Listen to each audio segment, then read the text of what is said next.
Well, now on this video, I'm going to show you exactly how to avoid the social debt. Before I even say anything, what is a social debt? Social debt is this amount of money that you use unconditionally.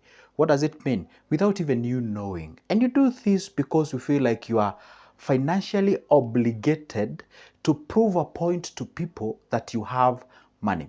Let's say, for example, this is my new shirt, okay? I'm not saying it's a new shirt. I'm saying, for example, this is my new shirt. And I realized that you guys, like, let's say I have some cash somewhere, and let's say like I have like 300,000, and you people don't know that I have the 300,000.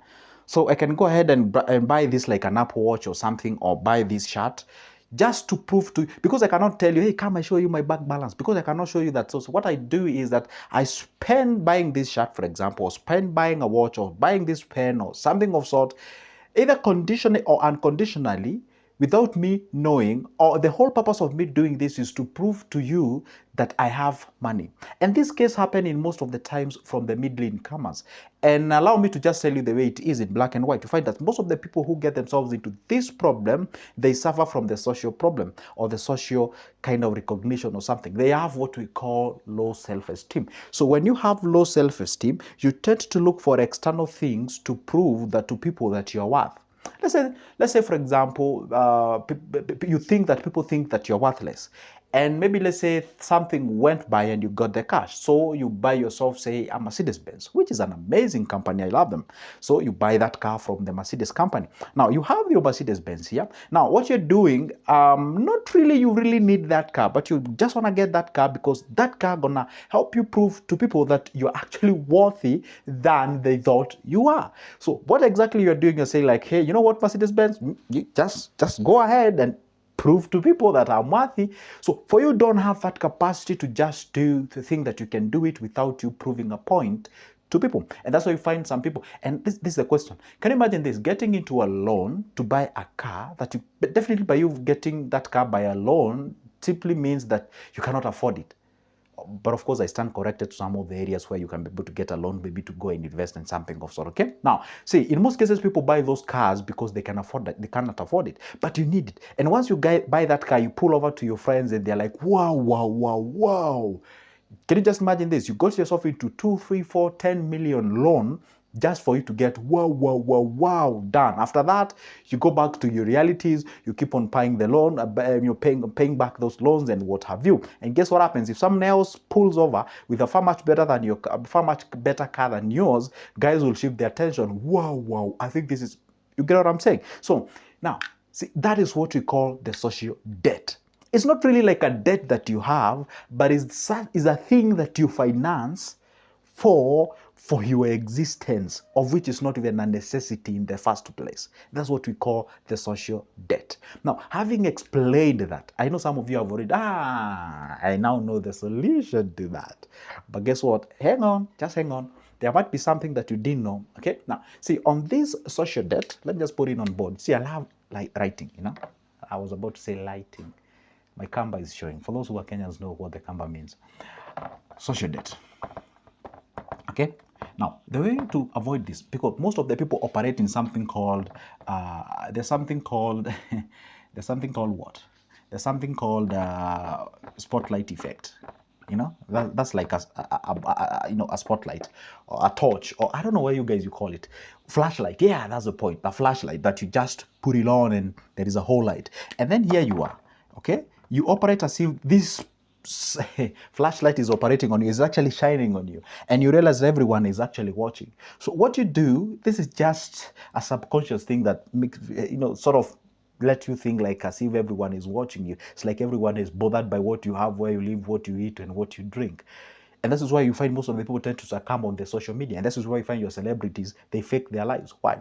Because they cannot be able to succumb this. Or maybe some of them they know, but what they do is that whatever they do, those suckers and whatever, is what makes them money. We call them the cloud chasing and what have you. In Kenya, we call it kiki. Now, the point is, in this case regard, what you're supposed to do is disregard the fact that you don't have to prove a point to anybody. And I am telling you, go read a book by the name Psychology of Money. I think it's by Morgan Housel, if I'm not wrong. Go read that book. It's an amazing book. And this is what it says. If you can be able to conquer the urge of spending the cash to prove a point to people, I am telling you, there is nothing wealthy than that.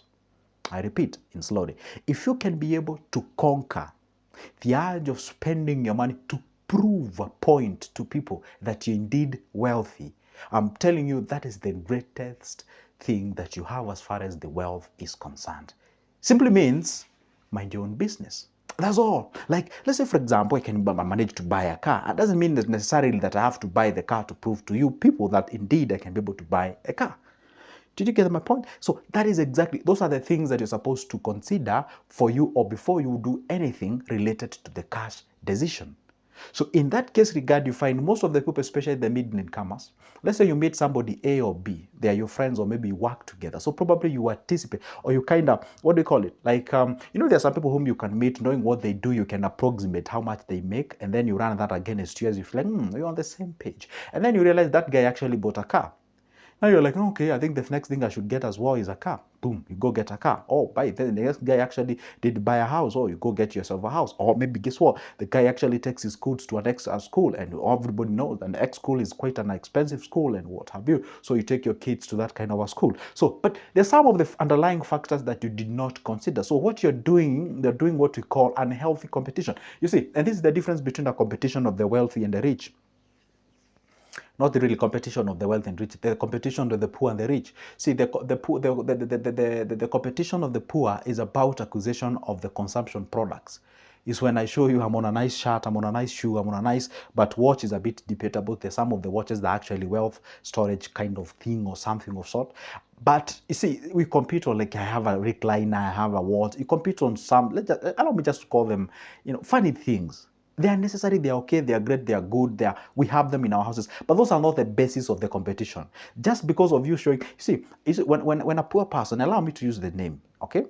For me, I don't believe there is anybody poor, because we all have something. We may not have the monetary value for now, but it's something we have between our ears. See, for example, if a poor person achieves maybe to get maybe a big TV or something, these are just sustainables. There are things that don't even help you to take yourself to the next level. So when they acquire that, they take the pictures of their living room or their bedroom, like it's all over the internet, my house tour, my whatever, and then somebody else is showing you a huge chunk of ranch somewhere. Maybe they have some horses or goats or animals or food processing or what have you, or they show you sometimes they don't even show you, because they don't even tell you they own those ranches. They don't even tell you they own those kind of things. Why? Because wealth, rich is very, they say rich is very noisy, but wealth is very silent. You don't really have to prove to people that you own something. The success itself will just, for example, you don't have to tell us that you're in love. You remember that back then when you used to be young and we could hang around with some ladies there, for men can relate to this, or even our beautiful ladies can as well relate to this. You used to hang around with a certain guy there, and you are on denial all the time when people tell you, yeah, you guys, you're in love. You're like, no, we're just friends and whatever. You can't hide. The same case applies to success. No matter how low or how much you try to hide it, people can always tell it from your face. Can be like, you know what, this guy looks okay, you're stable, you're fine, and all those kind of things. With success, you don't really have to prove to people. And this is why you find some people even hide the identity. I was actually reading a certain story of certain wealthy people. They're here in Kenya. You can't even you can't even imagine. They are extremely wealthy. And if I tell you, you don't even know that family exists. I'm not going to name their names here anyway, but the point is, I was so much admiring their kind of life. They're just off the grid. When I say off the grid, I don't mean like they don't connect it to electricity. I simply mean they're off the grid in terms of the phones, the cameras, and what have you. You just find they have a lot of towers in our cities, just them. And you're like, nobody even knows that they exist. You see, even that one helps you to cut cost the social debt that you have to use for you to go ahead and do what? But, prove to people that you have some cash. But if you're a celebrity and that's what we have a lot of celebrities who live in that clout chasing kind of lifestyle and what have you. Some of them get busted because they don't have the cash and what have you. Can you imagine this? When you get the fame before the money, it can be very rough. It can be very, very rough. That's why it's not good to show people. And probably that's why I do make my videos in the whatever the form that I do. For example, if they say day 1 I showed up on a suit, day 2 on a suit, day 3 on a suit, day 4 on a suit, then there is that aspect that you're gonna attach me that becomes very expensive, even if I can afford it. You see, you have to cut your cost. There is a guy whom I follow a lot on YouTube. It's called, I think, Gabe Balt or Gabe something, talks about frugal life, minimalism. It's just on our t-shirts, and I know the guy is very wealthy. Why? I can smell it. I can tell. The guy is very wealthy, has money, and has all those kind of things. And the guy is free. He doesn't have to. I love that kind of a presentation whereby you really don't have to. Come on. I always tell people you'd rather look as if you don't think but you do rather than look as if you think but you don't.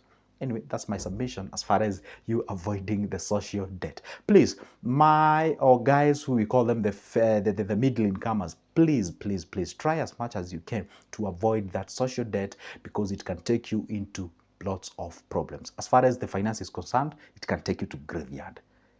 And it can even take you to graveyard, literally.